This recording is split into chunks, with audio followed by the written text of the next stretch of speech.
YCP ప్రభుత్వాన్ని ఇంటికి పంపేందుకు ప్రజలు ప్రభుత్వ ఉద్యోగులు సిద్ధంగా ఉన్నారని టీడీపీ ఎంపీ రామ్మోహన్ నాయుడు అన్నారు. రాజమండ్రిలో టీడీపీ ఎన్నికల శంఖారావం సభలో ఆయన పాల్గొన్నారు. చారిత్రక రాజమండ్రి గత 5 ఏళ్ల వైసీపీ పాలనలో నేరాల నగరంగా మారిందని విమర్శించారు.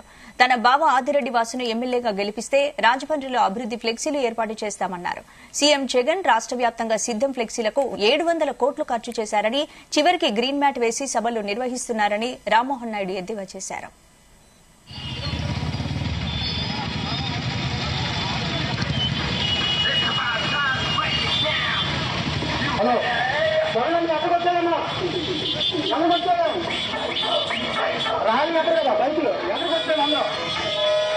ఎంతో గొప్ప చరిత్ర కలిగినటువంటి నగరానికి ఈ 5 సంవత్సరాల్లో బూజు పట్టినటువంటి విధంగా అక్రమాల గురించి, అన్యాయాల గురించి, దౌర్జన్యాల గురించి మాట్లాడేటటువంటి పరిస్థితికి వచ్చామనంటే మన రాజమండ్రి ప్రజలకి ఎంత పరువు తక్కువ ఒక్కసారి మీరు అందరూ కూడా గమనించాలని తెలియజేస్తున్నాను.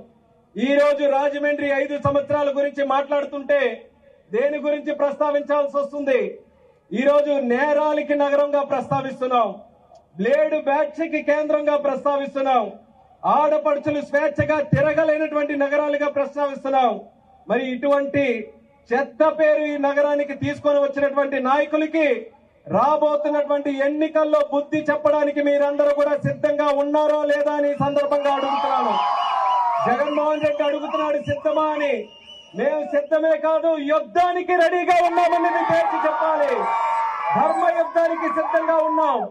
మా రాజమండ్రిని కాపాడుకోవడానికి మేము సిద్ధంగా ఉన్నామన్నది ఇక్కడికి విచ్చేసినటువంటి ప్రతి ఒక్క వ్యక్తి కూడా నడుం బిగించి మరి వచ్చే ఎన్నికల్లో పనిచేయాల్సినటువంటి అవసరం ఉంది. నేను కూడా ఈ రోజు పట్టణం వచ్చి ర్యాలీ తీస్తే దిష్టి బొమ్మల్లాగా ఎటు చూసినా సరే మిస్ అవ్వకుండా ఫ్లెక్సీలన్నీ కూడా వాళ్ళవే ఉన్నాయి.